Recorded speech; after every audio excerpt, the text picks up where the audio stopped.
ball is now in the court of the National Assembly as President Muhammadu Buhari confirmed the fears of many by withholding his assent to the Electoral Bill over the direct primary provision. But is this the end of the road for the bill? We'll find out. The House of Representatives passes 2022 appropriation bill of 17.1 trillion naira, and that's an increase of over 700 billion naira from the original 16.3 trillion naira budget which was presented by the president.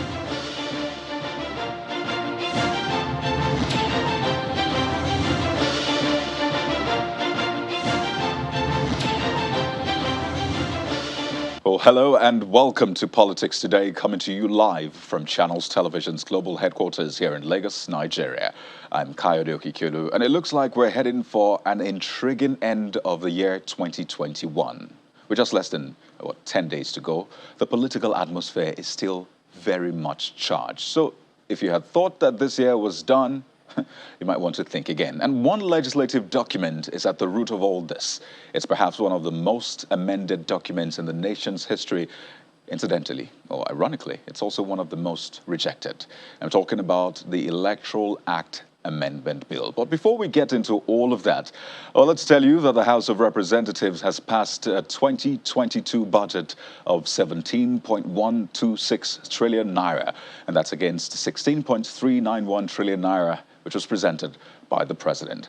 Well, while the major capital, recurrent, debt service, statutory transfers remain untouched, the House made provision of an increase by 400 billion naira for agencies which came forward with financial reports which were not captured in the proposed budget, and those include INEC, Ministries of Humanitarian Affairs, National Assembly, NSA, and more.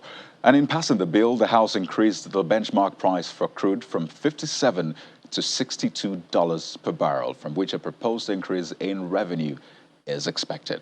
The National Assembly also made provision for 10% of monies recovered by the EFCC and the National Financial Intelligence Unit, that's the NFIU, to be utilized by those agencies for their operations in order to strengthen their fight against corruption. The budget deficit was increased by 98 billion naira to accommodate some other requests of national importance, which have not been captured in the budget estimate and which is said that to perhaps be covered by the revenue increase. But we have a further breakdown in terms of key capital allocations. So defense gets 204.62 billion naira. Federal Ministry of Education, 159.66 billion naira. The Federal Ministry of Health, in terms of capital expenditure, gets 130.08 billion naira. The National Assembly Library is also included with 5 billion naira. That's the NASS e-library, 300 million naira. And the Constitutional Review is to cost 1 billion naira. Now to the big one. The signs were clear. They were loud, in fact, but a lot of Nigerians still hoped against hope, splitting their gaze, as it were, one eye on the president, the other on the National Assembly. And the question for a lot of people was, what will be the fate of this landmark bill, the Electoral Act Amendment Bill? Well, it's official. President Muhammadu Buhari has withheld his assent to the Electoral Bill, but that's not the end of the road for the document, which is now back before the National Assembly. But why did the president return the bill unassented to? Well, in a 19-paragraph letter read on the floor by the president of the Senate, Ahmed Lawan, the president said that based on prevalent realities in the country and advice he got from relevant ministries, departments, and agencies, he is withholding his assent over the amendment of Section 87, which provides for compulsory direct primaries. And just in case you're wondering, what is it that that Section 87 or Clause 87 says particularly? And there you have it. Section 87 talks about nomination of candidates by parties in that proposed bill. And it says a political party seeking to nominate candidates for elections under this bill shall hold direct primaries for aspirants to all elective positions, which shall be monitored by the Constitution. The second section, subsection rather, was deleted, and this one was retained. But what we had before in the previous act was direct and indirect primaries. But the National Assembly, in its wisdom, thought to retain or to change this to just direct primaries alone. And perhaps that third subsection might give an explanation as to why. It says the procedure for nomination of candidates by political parties for the various elective positions by direct primaries shall ensure that all aspirants are given equal opportunity of being voted for by members of the party and given opportunity to have agents for the purpose of monitoring the primaries. So that sort of gives an inclination as to why that provision was amended. But that's not all. So the president sent that letter to the National Assembly, which in fact implied that the National Assembly sent the bill to the president on November the 18th, or at least that letter that was sent to the president was dated November the 18th. So we'll take a look at the ramifications of all that. But let's take you back to what played out at the National Assembly. So after the Senate president read the letter, there was tension, and this caused the lawmakers to go into another closed-door session on the request of Senator George Sekibo, who said that the upper chamber must discuss the president's letter and take a decision on it. Well, Senator Sekibo afterwards confirmed to Channels Television that some senators were planning to veto President Buhari on the Electoral Act Amendment Bill, and it says that they have compiled 73 signatures to veto the president. So, I mean, the provision of the Constitution is clear regarding overriding the president when he withholds his assent. And it says that, well, if the National Assembly can get 2/3 of members to pass that bill, then it becomes law. So going by the revelation that Senator George Sekibo gave us regarding getting signatures of 73 senators, if you do the math, 73 senators in a Senate that has, 109 members. Do the math. That's about 70%, which is more than the 2/3 provision in the Constitution. So there you see the mathematics of that, just in case the figures might prove difficult at this time. So 70%, which is 73 senators of 109, is more than 2/3. So that's it for that. Well, the Senate adjourned till tomorrow, which implies that they will not be going on recess just yet. But that's not all. Over the House of Representatives, the Speaker of the House of Representatives also read the letter of President Buhari declining assent, and followed by saying it behoves on the Parliament to think on the next step. Well, a member, Honorable Solomon Bob, raised a matter of privilege and urged the Speaker to guide the House on the next step to take because, as a lot of Nigerians have seen, a lot of effort had been put into that bill. And the Speaker responded saying that when the House resumes from the Christmas break, further action would be taken. So it looks like the House of Representatives might be going on recess. But let's listen to the Speaker. First, let's listen to the Senate President regarding that letter and the President's decision. I will be back for more on this. Also carefully review the bill in light of the current realities prevalent in the Federal Republic of Nigeria and the circumstances. Arising from the review, Mr. Senate President may wish to note that the conduct of elections for the nomination of party candidates solely via direct primaries as envisaged by the Electoral Amendment Bill 2021, has serious adverse legal, financial, economic, and security consequences which cannot be accommodated at the moment, considering our nation's peculiarities. It also has implications on the rights of citizens to participate in the government as constitutionally ensured. The Electoral Act Amendment Bill 2021 seeks to amend certain provisions of the extant Electoral Act 2010. Part of the objective of the bill is the amendment of the present Section 87 of the Electoral Act 2010 to delete the provision for the conduct of indirect primaries in the nomination of party candidates, so that party candidates can henceforth only emerge through direct primaries. Arising from the review, Mr. Senate President may wish to particularly note the pertinent issues implicated as follows to wit. A, the conduct of direct primaries across the 8,809 wards across the length and breadth of the country will lead to a significant spike in the course of conducting primary elections by parties, as well as increase in the cost of monitoring such elections by INEC, who has to deploy monitors across these wards each time a party is to conduct direct primaries for the presidential, gubernatorial, and legislative posts. The addition of these costs, with the already huge cost of conducting general elections, will inevitably lead to huge financial burden on both the political parties, INEC, and the economy in general at a time of dwindling revenues. The indirect consequences of the issues of high cost and monetization are that it will raise financial crimes and constitute further strain on the economy. It will also stifle smaller parties without the enormous resources required to mobilize all party members for the primaries. This is not healthy for the sustenance of multi-party democracy in Nigeria.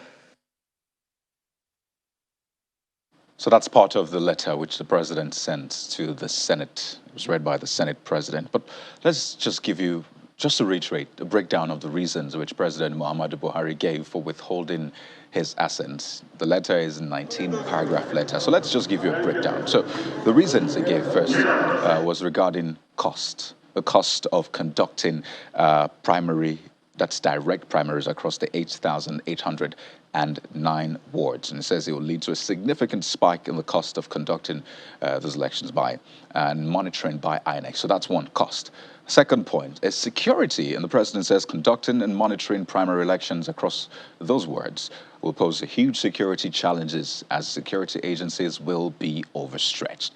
Another reason, which was given by the president, perhaps a third one, is financial crimes. It says the aggravation, this might cause aggravation of monetization of the process, as there will be much more people which a contestant needs to reach out to, thereby further fueling corruption and abuse of office.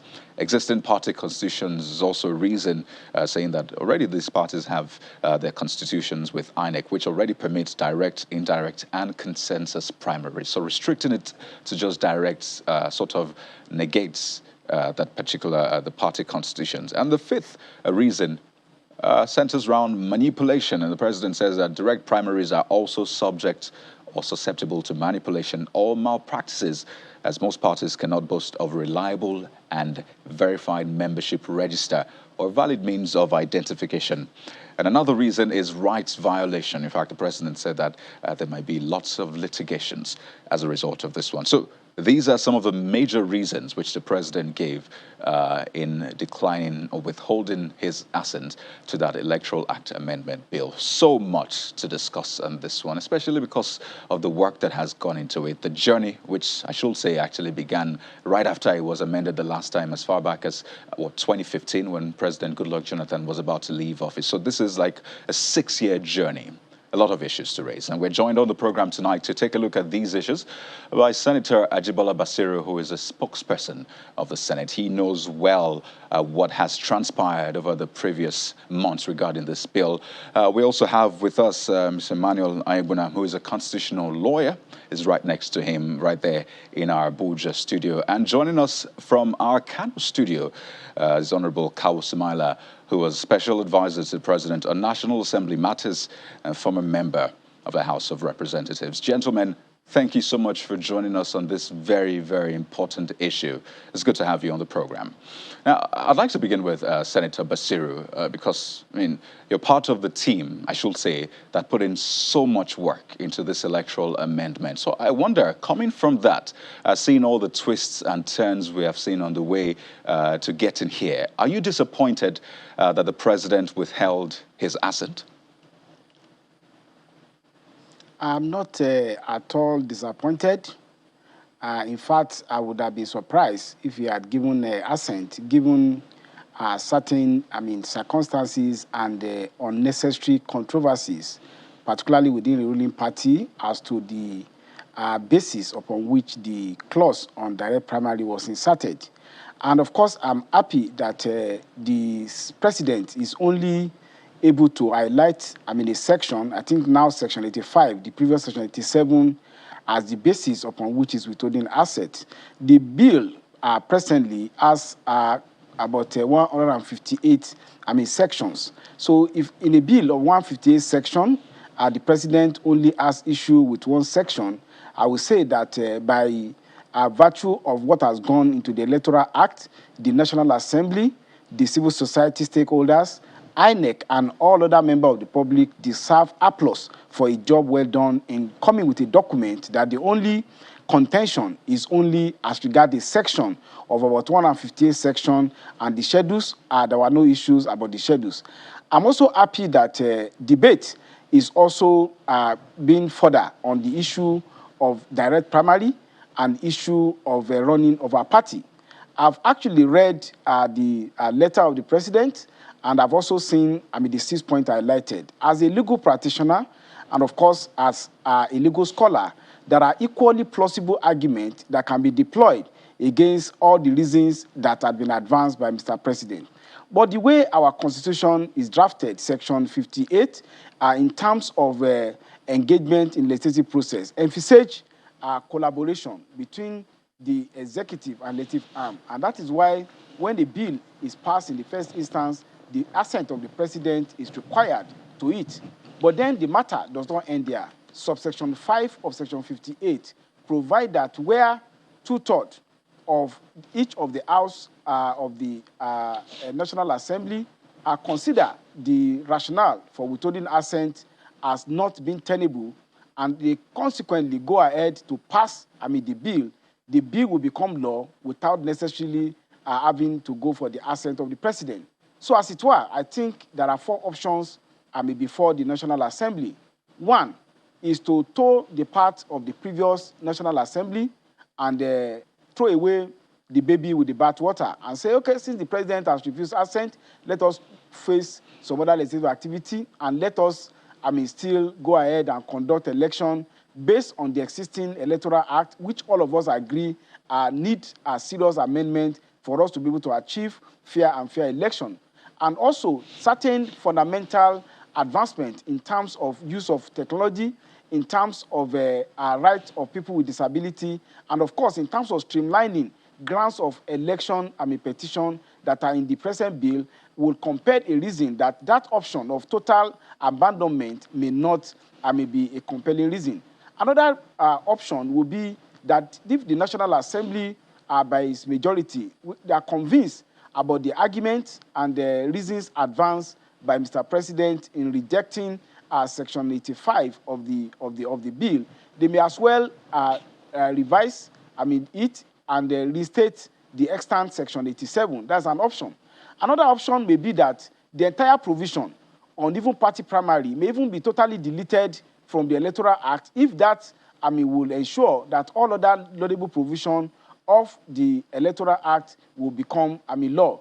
Of course, the last, which is also enabled by the Constitution, is an override of the veto, which will, by the authority of a Court of Appeal decision, will mean that the National Assembly in these 2 chambers will have to pass the bill again by 2/3 majority of each of the House. Those are the 4 options before the National Assembly, and I believe that the National Assembly at the fullest of time will be able to take those options. But it is very important to say that as members of National Assembly, we are approaching these issues not out of any sense of egotism or any sense of power tussle with anybody, but we will consider based on rational adduce, based on counter arguments that may be canvassed against whatever reason the president had given. Like, for instance, the argument on the cost that have been raised by Mr. President with respect is presumptuous and totally fallacious. There is nothing that is given that primary election must be conducted on a ward basis. It could as well be conducted either on a quarterly basis or on a local government basis. And as regards argument about smaller political parties may decide to even organize their direct primary at the state level. On the issue of security, an extension of that argument would be that because we have security challenge, then we should not even hold 2023 election. That is, if we want to use what logicians call reductum ad absurdum, that is reducing the argument to the level of absurdity. Then about choices.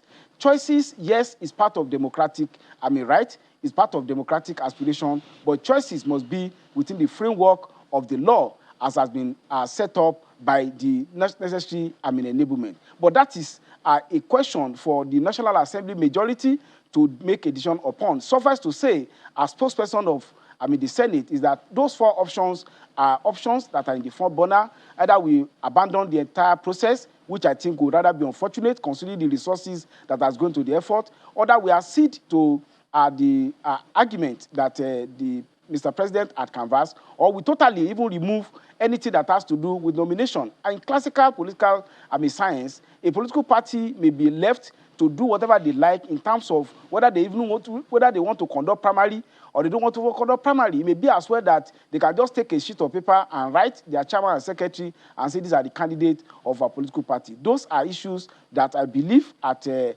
fullness of time will be raised at the level of the National Assembly. Those are my take in terms of the position of the president. And I congratulate National Assembly. I congratulate the civil society partners and all those who have ensured that we have a bill that the only lacuna that can be raised is in relation to a section of the about 158 section legislation.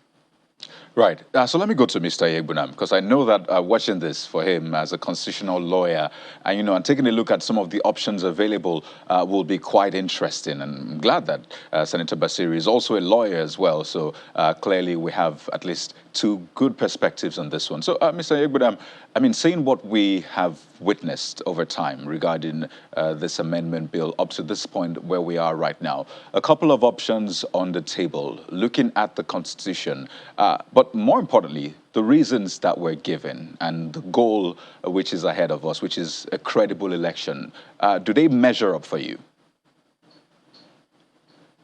Well, let me first and foremost say that the National Assembly is constitutionally established to make laws for the peace, order, and good government of the entire federation.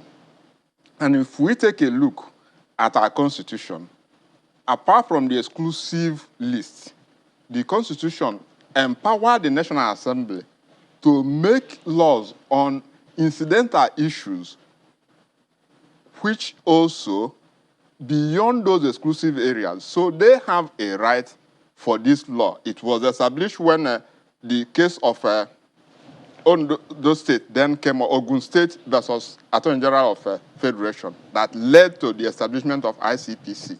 So having said this, at the moment, we have, for the past more than even 7 years, this issue of Electoral Act has been known. And the main issue as at the moment, which really is touchy, came fully to direct election. Having taken 21 years or more about in our selection process, there is a fundamental flaw which every person must appreciate. Then this issue that would have deepened the democracy by whatever means you think, we don't need to go into details on what we have seen so far, but it is defective, and it came back more or less to what we witnessed with Uwe's report. Let me make it emphatically. When Uwe's report, President Yar'Adua on himself in 2007 agreed that the process that brought him to power was flawed and ensured to the country that he will do his utmost best to remedy the situation. Eventually, the Uwe's report came up. What we had then was what has really transpired to date. It's almost a reversal of the same, a resolution of that issue, because then they now came up with a white paper and all that thing, because what was the thrust of the argument was that since the president contests election as a candidate, that let this power now move to NJC to have appointment of INEC and have an independent body. So having said this, as at the moment, the options within the National Assembly, or let me say the sovereignty of the people, is expressed through the legislature, which the National Assembly represents. So for Nigerians, the civil society, and what has been put into this really, like the senator has rightly said, the issue of overriding the president's veto by the decision of Court of Appeal in the case of President and National Assembly, let me say that normal lawmaking is not constitutional amendment. Therefore, what the National Assembly requires is majority, two-thirds majority, not two-thirds majority of the entire membership, because that's a connotation from that ruling.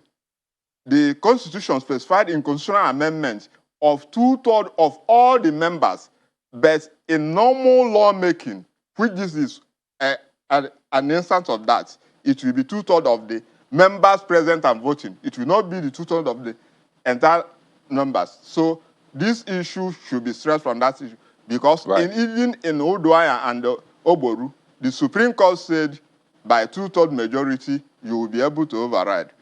On the other issue, because we have already other issues at stake, let me say that governance is for the betterment of the people.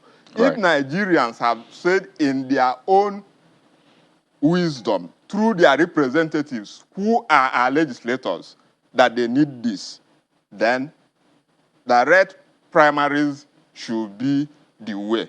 But on the other hand, if there are rooms anyway to have a second look at this, definitely, based on the security challenges and everything we have and the other allied issues, there may be compromise. But having been that at stake, the well-being of the society will be strengthened, because political party is the only means to elected position in Nigeria. And for 22 years, from the state level to local government level, we are tasked by selection process. And I feel, and I am in support of direct primaries through deepening participation is at the hem of what we are saying. And the Mr. Ebuna, I need to take institution which we have is the National Assembly. Right. I need to take Honorable Smiler's opening comments as well on this one before we go on our break in about 3 minutes. And Honorable, for a lot of people who are thinking,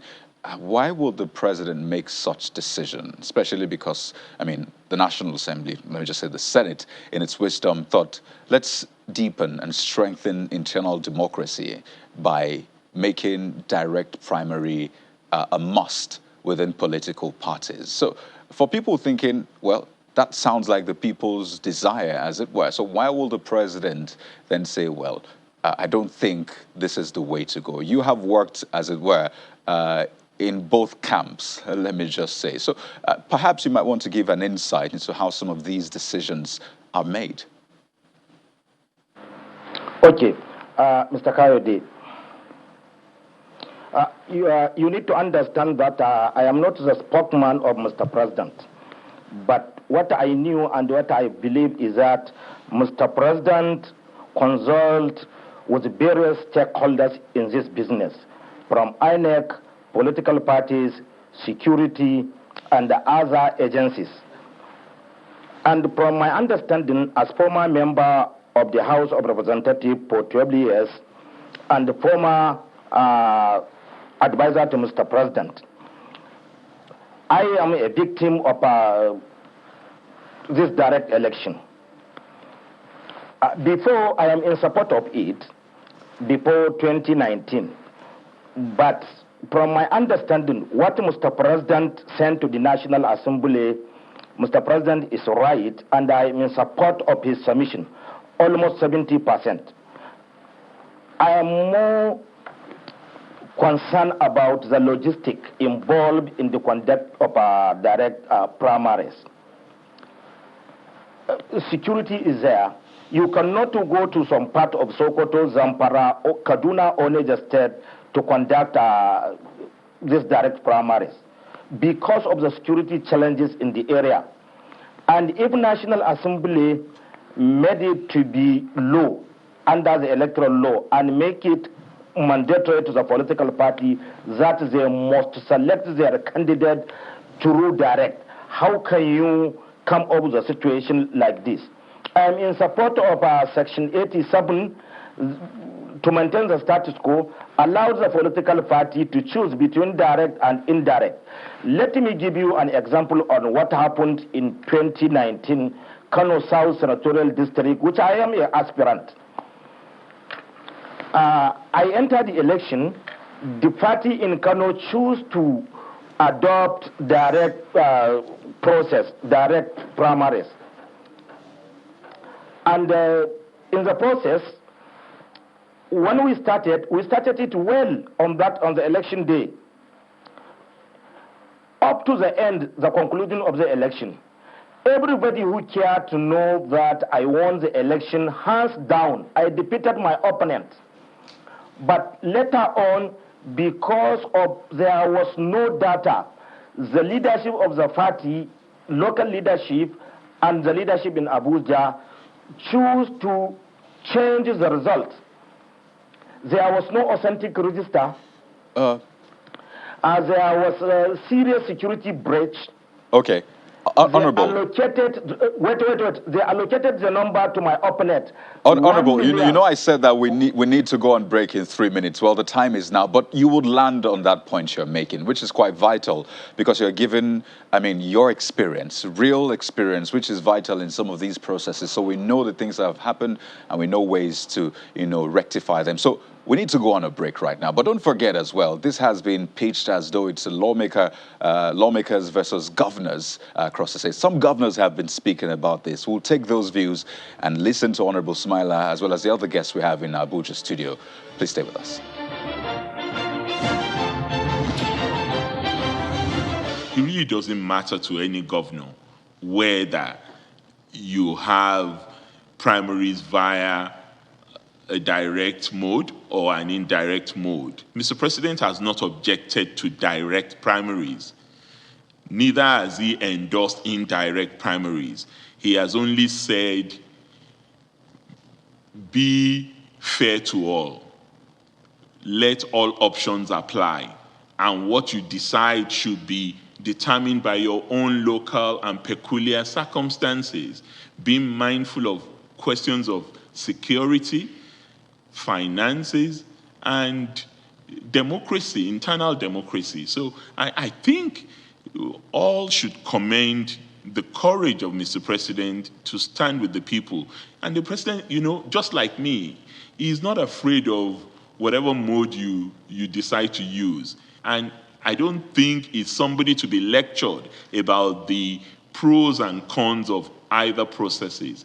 What is important is to ensure that whatever process you choose in your particular circumstance still provides a process that is as free a manner as possible. There is no completely free process, but at least there is something that is called substantial compliance in electoral law.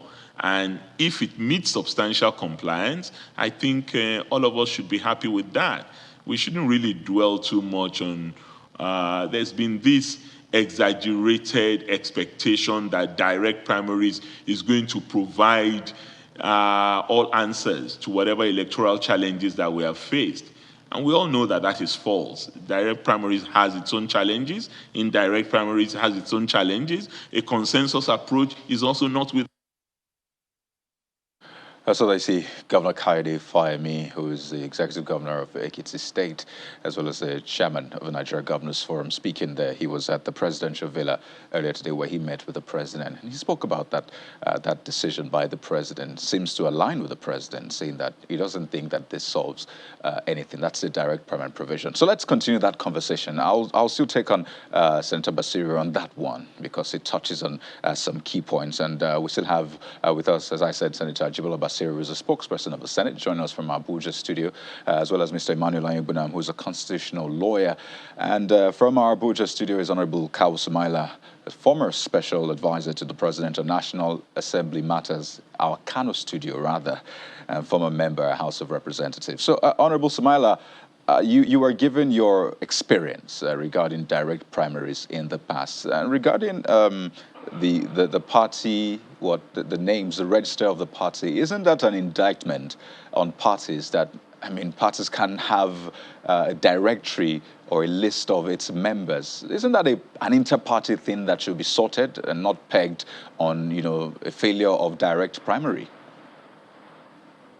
Well, quite all right. I believe with you it is a failure of our political parties. You see, we all believe when we formed our party, APC, that we will provide Nigerians with a platform which they will exercise their constitutional right. But at the end, it will hijack, the process will hijack by the party bigwigs in our party. And I knew, and I believe with the National Assembly, I know what they are running for, the imposition, which whether we like it or no, it is taking place in all our political parties. But I keep insisting that practically to conduct a direct primaries this time around, it will be very difficult for our political party. For example, the party which I belong, we don't have an authentic party and updated register which we can use to accredit our members in the field. One. Secondly, you need to understand that the commitment, the sincerity of the party members and the leadership, are they committed to the free, fair, and acceptable election, which you can say no. Everybody is doing do or die politics. I assure you, if you realize that you are going to, your opponent is going to defeat you in this ward, you will go and organize 10, 20 people to go and disrupt the process. There are so many challenges. We have an experience. We participated actively in 1999 and in 1991, this direct election between SDP and NRC. I was an electoral officer. I served as electoral officer in many local government. In Kano State, SDP was a dominant party. We have the control in the State Assembly, House of Representatives, and even the chairman of the local government. But because of the lack of commitment to our members, they refused to adhere to the rules of the game. At the end, SDP lost to NRC. Right. Secondly, I want to assure you that as what we are today, the only complaint or the only reason why some people are advancing the argument of direct primaries, it is because of their fear that some people hijack the process, nominating the delegate. There was no transparent congresses in the local government and ward which produce the delegate for the party primaries. This is a fear. If we want to achieve it, we need to sit down and agree among ourselves. Let us revisit the way we are doing our congresses. Okay. Let us understand that we must allow the political party to have a choice, either direct or indirect. In the last concluded general election, Kano State adopted direct election. Even Mr. President, for his election, he chose for direct primaries. Just to show you that he is sympathetic and he is for broader participation of the party members to take part in the nominating of their candidate. But at the end, what is the end result? Honorable, I mean, the point's taken, really. So let me take this to Senator Basira in Abuja. And I mean, listening to Governor Fayemi saying that this direct primary provision really is not the silver bullet to what electoral issues that we have in Nigeria. He says there are issues with direct primaries, same as there are issues with indirect primaries. So essentially, we should not restrict ourselves to direct primaries. And I recall that the APC has had that tripartite arrangement where you've had, you know, the different sections come together to brainstorm. So as far as this has gone, do you think it's still fair to restrict to direct primaries alone? As far as I'm concerned, you see, His Excellency Dr. Fayemi, incidentally, is a doctor of philosophy in his own field. I'm also a doctor of philosophy in the field of law. So when it comes to philosophy, when he was talking, he called to mind a renowned philosopher, we call him Fredo Pareto. His position is that people come to conclusions and they will look for rationalizations to justify whatever conclusion they have come to. And with utmost respect to him, I think that's what he has done here. Because talking about whether decisions that have been taken on direct primary is popular or not, the feedback that I have as spokesperson of Senate, based on survey that we have conducted, was that one of the best decisions that the Nigerian National Assembly has taken is the adoption of the direct primary. And these are verifiable, empirical, record. But beyond that, too, talking about whether there's a silver bullet or not, a political process is a political process. But the reality is that what has necessitated the resort to direct primary by National Assembly and the rationalization is because there's a need to give back the party to the people. And when it comes to people coming with very banal argument and coming to say that political parties don't have verifiable register, and on that account, the president withhold assent. One is an indictment on the enormous resources that my party, the APC, have deployed into party registration exercise since the President Caretaker Committee exercise are done. I'm a grassroots politician. I know Barbers Association, Hairdressers Association, and even people that are selling ewedu vegetables in the market, they have credible register of their member. So if a political party, an organization seeking to take over power to be able to implement government program cannot have credible political party, it speaks to the nature of political party we want to encourage in this country. I'm talking about issue of cost and security. The delegates that they are talking about in direct primary, how do they come about? They come about through the process of a direct primary. The delegates that are the ESCOs at the world level, local government level, they emanate from World Congress. There's nothing like indirect World Congress. World Congress is an agglomeration of all the members of the party in a particular political world. So to say that indirect primary will do away with the issue of cost, will do away with the issue of security, is to say that even emergence of leadership of the party at the world level, local government level, should not go to the totality of the members of those parties being engaged. But just so we can capture, I speak here on behalf of the National Assembly, right, and I say that we have a reason and rationale for making the legislation the way we have made it. We have also listened to the 19-paragraph letter from Mr. President. And for Mr. President to put pen to paper, a man of very laconic expression would mean that he also wants to convince us to say that the decision he has taken should be accepted. Otherwise, he could have just sent in a laconic letter saying he withheld assent to direct primary. But he has tried to go to argument on cost, argument on security, argument on economy, argument on democracy, and so on and so forth. So just so we can capture, we look at those arguments and then come to a decision where we want to go. Well, we'll get to that decision in a moment, but just so we can capture some other issues which have come up. Aside the direct primaries provision, which you say survey says that people are actually supportive of that largely, another major provision which has not been spoken about, but yet is a big one, is the electronic angle to this electioneering process. And for another governor, we've listened to Governor Fayemi, but for another governor, he thinks that this is actually the main reason why this bill has been returned to the National Assembly. And I'd like you to respond to this point raised by Governor Wike. So please listen in. The major issue is the transmission, electronic transmission of results.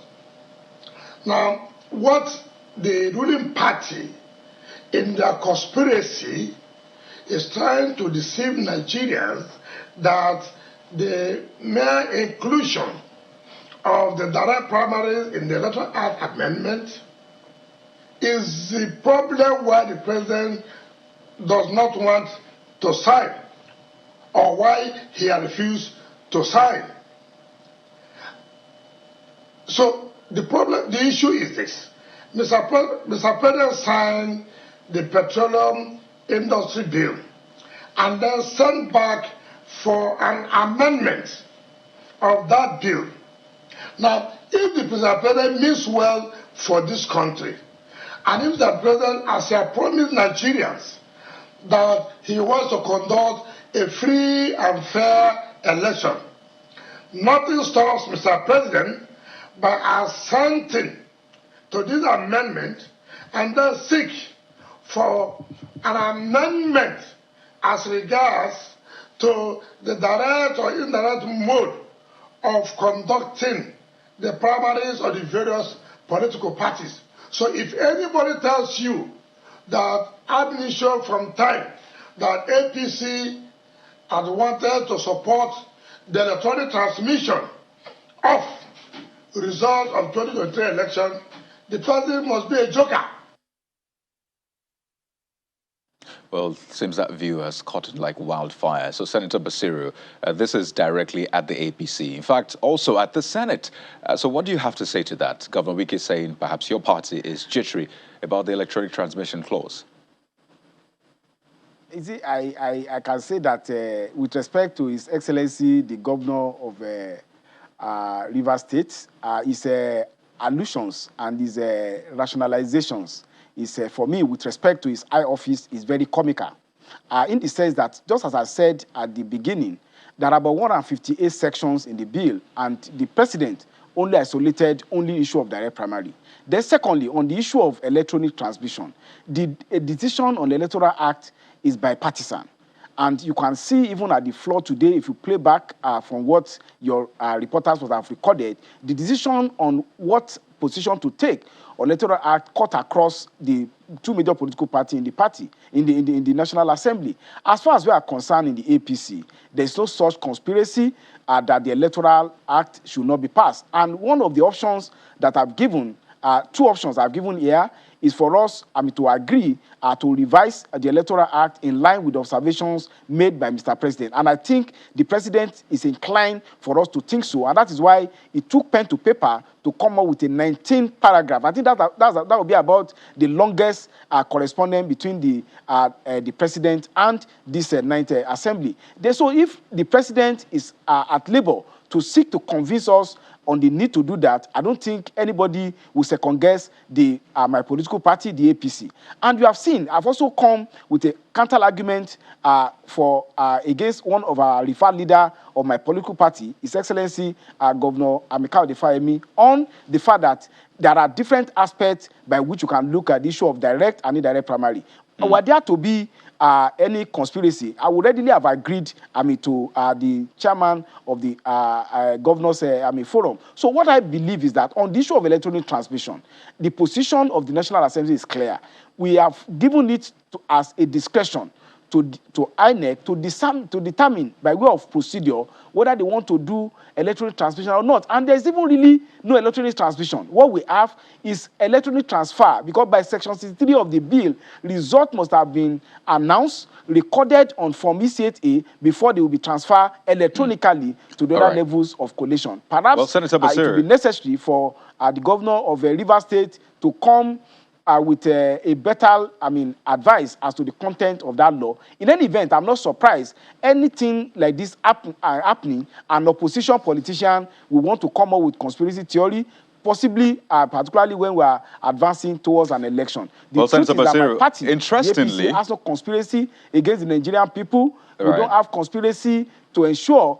We are concerned is to ensure that we harmonize our position as to the way to go, particularly on the issue of direct or indirect. And you can see there appears to be no unanimity of position in the APC, going by the conversation that we just had with myself Senator and Basiru, the chairman of the Governors Forum, who is a governor in my party. We have just about 4 minutes to round up on this one. But the other point he made was, why didn't the president assent to this bill first and then, call for an amendment the same way we saw with the petroleum industry bill? But for our time, Senator Basiru, let me take on Mr. Yegbunam. And my question to you, as we wind down on this conversation, is that seeing that the president has, has withheld his assent on this bill, and he had that promise that he wants to bequeath to Nigerians an improved electoral system.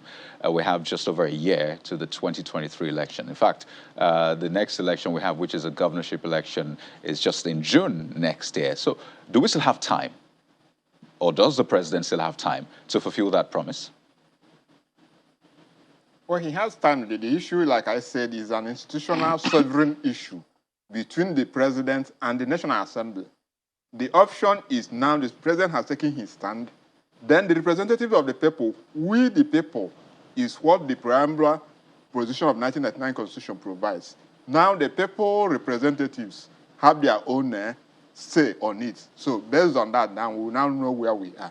That is the issue there. To deepen democracy and open the room for popular participation is through direct democracy and direct voting by the people. For 22 years, what we have had so far is not satisfactory, and that's why we are hitting on this, and so be it. Well, Senator Basiru, just quickly on that, the options that are available. So Senator George Sekibo revealed that there's, 73 signatures already gotten to perhaps override the president. Would you be a part of that? Because 73 of 109 is already over the two-thirds. I think as the spokesperson of the Senate, I should refrain from jumping into the fray. The leadership will give proper direction and guidance on where to go. And just as I said, in politics, political process, there are options. And I've given you 4 options that are on the front burner. And any of them could be taken by the majority of the senators, possibly tomorrow.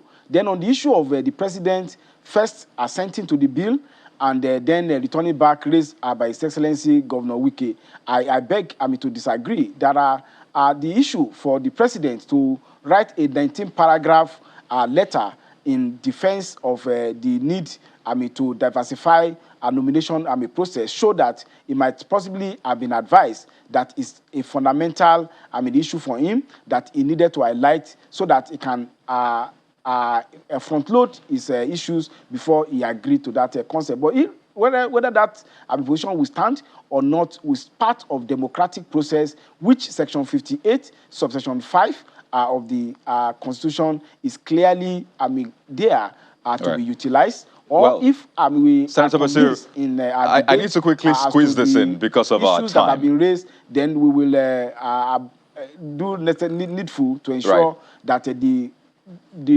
baby is not thrown away with the bathwater. We have done quickly, Senator Basiru. So on the electoral, law. Senator Basiru, let me just quickly put this in. Pardon me, we have just about a minute to go. So there are those who strongly believe that the president may have exceeded the time frame required by law to, show his decision, his assent or otherwise. And, reading that letter today, the Senate president referenced that the letter which was sent to the president was dated November the 18th. So what was the timeline like? When did the Senate get the president's decision? Did it exceed that time limit or not? I'm not in a position to give that information because the letter was read and I did not know when it was actually received. But I know that as a matter of law, 24 hours is a period by Interpretation Act that you have a day. So if it's not about official hour. When the number of days is given in the statutory instrument and constitution, it is the entire 24 hours of the day that will be considered. So you may as well bring it at 11:59 p.m. of the last day. But I wouldn't be able to know and give clear, answer, empirical and scientific to your question. Gentlemen, especially Honorable Sumaila, I have to apologize. We're totally out of time. But, your contributions have proven vital. You've given us real-life examples of your experience as a politician with some of this provision. So let me begin by thanking you, Honorable Kawu Sumaila, who's a former special advisor to the President on National Assembly Matters, as well as a former member of House of Reps, joins us from our Kano studio. Thank you so much. As well as Mr. Emmanuel Ayegbunam, a constitutional lawyer, and Senator Ajibola Basiru, a spokesperson of the Senate. Gentlemen, it's been a pleasure having you on the program tonight. Well, that's our package. Tomorrow is going to be an interesting one. So don't miss this program. I'm Kayode Okikelu. Good night.